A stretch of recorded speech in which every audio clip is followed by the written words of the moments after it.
Sir, अभी हाल ही में Congress party का सदस्यता लिया गया आपके द्वारा, और गठबंधन से प्रत्याशी वीरेंद्र चौधरी जी को आपका समर्थन किस तरीके से मिल रहा है? भैया, हम पार्टी कार्यकर्ता है। 9 मार्च को हमने पार्टी की सदस्यता ली थी। हम पार्टी कार्यकर्ता हैं। पार्टी का जो आदेश है उसका हम पालन कर रहे हैं। जो आदरणीय हमारे प्रत्याशी हैं वीरेंद्र चौधरी जी, उनका भी जो दिशा निर्देश है कि आप इसको थोड़ा देख लीजिए, इसको थोड़ा देख लीजिए, यह कर दीजिए, तो वो भी हम कर रहे हैं। बाकी जो पार्टी का निर्देश है, हम इस क्षेत्र से एमएलए रहे हैं और इस जनपद की राजनीति करते रहे हैं 20 साल से। हम तीसरी पुश्त हैं, तो हम सबको आह्वान कर रहे हैं कि आदरणीय वीरेंद्र चौधरी जी के हाथों को मजबूत करें, आदरणीय राहुल गांधी जी के हाथों को मजबूत करें और वीरेंद्र चौधरी जी को जिता करके महाराजगंज में एक परिवर्तन करें। इस क्षेत्र में कैसा माहौल है? क्षेत्र में माहौल बहुत अच्छा है। आदरणीय राहुल गांधी जी के पक्ष में क्षेत्र ही नहीं देश में माहौल है, और उसी चलते हमारे विधानसभा क्षेत्र में और लोकसभा क्षेत्र में भी माहौल बहुत अच्छा है। ऊपर से लोग परिवर्तन चाहते हैं कि 6 बार के आदरणीय सांसद वित्त राज्य मंत्री जी ने इस क्षेत्र को कुछ दिया नहीं। विपक्षी पार्टी द्वारा सर लगातार सभाओं में 400 पार का नारा दिया जा रहा है।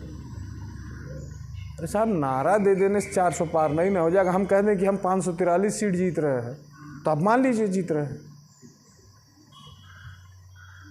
तो जनता से और सार्व समाज से क्या अपील करना चाहेंगे अपने प्रत्याशी के लिए?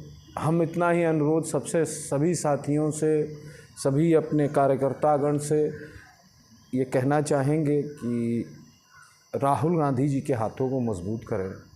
इंडिया गठबंधन के प्रत्याशी आदरणीय वीरेंद्र चौधरी जी को भारी मतों से चुनाव जिताएं, ताकि इस पिछड़े क्षेत्र का, जिसका प्रतिनिधित्व 30 वर्षों से आदरणीय वित्त राज्य मंत्री जी कर रहे हैं, और 30 वर्षों में आज तक महाराजगंज को कोई ये नहीं कह सका कि अगड़ा क्षेत्र है, मध्यम क्षेत्र है, सामान्य क्षेत्र है, सब पिछड़ा कहता है। आज खुद कहते हैं पिछड़ा। उनसे पत्रकार पूछते हैं कि इस पिछड़े क्षेत्र के लिए आप क्या करेंगे? अरे शर्म नहीं आती उनको ये कहते हुए 30 सालों में कि पिछड़ा है। 30 साल का मौका किसी एक जनप्रतिनिधि को मिल जाए तो 5 साल में अगड़ा कर देता है क्षेत्र को। ये 30 वर्षों से हैं और मजे के साथ उस प्रश्न का उत्तर देते हैं कि अब की हम यह कर देंगे, अब की। अरे साहब, तो पिछड़ा रह क्यों गया? 30 साल से आप थे तो आपने किया क्या कि पिछड़ा है? इससे बड़ी गाली उनके लिए क्या होगी? सर, एक इंटरव्यू में नेपाल बॉर्डर से संबंधित एक मुद्दा उठाया गया था सर, वो क्या मुद्दा था सर?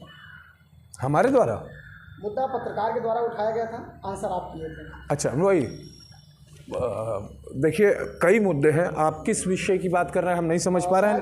रोड जाम वगैरह का था गाड़ी। अच्छा, नहीं, देखिए ऐसा था कि जब मैं एमएलए हुआ 2017 में, तो जो जाम था वो नेपाल नो मैंस लैंड, माने ना भारत ना इंडिया का, से ट्रकों का जाम था, और वो लगता था पुरंदरपुर थाने तक, और कभी कभी लाइन बढ़ कर के कंपेयरगंज तक चली जाती थी, और वो दो धीरे धीरे करके भंसार करते थे। हम एमएलए हुए, उसमें तमाम डकैतियाँ होने लगी, उसमें चोरियाँ होने लगी, एक्सीडेंट, माने कम से कम 100 एक्सीडेंट ऐसे हुए जिसमें 20-30 नौजवान मोटरसाइकिल से लड़के मर गए।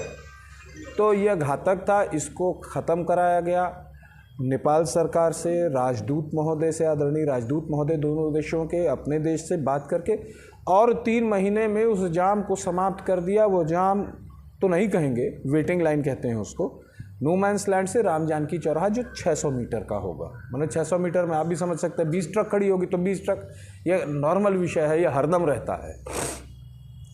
आदरणीय वित्त राज्य मंत्री जी ने वित्त राज्य मंत्री पद की शपथ लेने के बाद भी ऐसी व्यवस्था नहीं की इस क्षेत्र के लिए कि यहाँ पर जाम न लगे।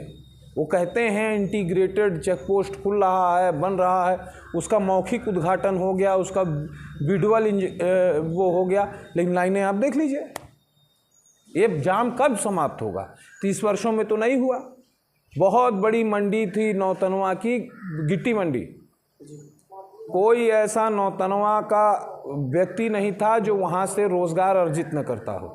नौतनवा तो मैं छोटी चीज़ कह रहा हूँ, महाराजगंज जनपद, कुशीनगर जनपद, देवरिया जनपद, गोरखपुर जनपद, सिद्धार्थनगर जनपद, संत कबीर नगर जनपद, इंक्लूडिंग बस्ती के लोग यहाँ रोज़गार प्राप्त करते थे। 3 लाख रोज़गार व्यवस्था करता था गिट्टी मंडी, और बहुत लोग यहाँ पे उसका व्यापार करते थे, जिनका जीविकोपार्जन होता था। एक संभ्रांत नौतनवा था, प्रतिष्ठित नौतनवा था, सब प्रतिष्ठा के साथ यह व्यापार करते थे।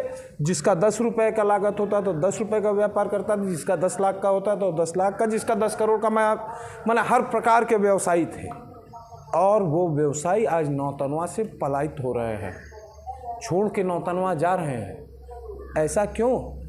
मैंने तो विधायक रहते इसमें कदम उठाया, और जब मैं हार गया चुनाव, उसके बाद भी गिट्टी मंडी के हमारे का जो संगठन है उसको लेकर के हम लोग गए, नेपाल सरकार में बात किए, और उसके बाद नेपाल की कैबिनेट में, नेपाल के संसद में ये यहाँ का कानून पास हो गया।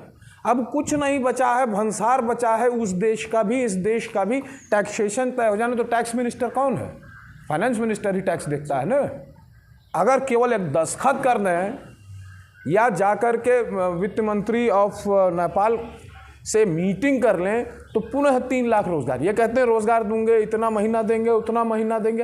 अरे क्या देंगे जब अपने क्षेत्र में 3 लाख रोज़गार का अवसर नहीं खुलवा पा रहे एक दस्तखत करके? तो ये बेरोज़गारी के पक्ष में है, रोज़गार विरोधी लोग हैं। और इनको नौतनवा के ही नहीं, महाराजगंज जनपद के सारे बेरोज़गार इनको इस बार भगाने जा रहे हैं। बहुत धन्यवाद सर।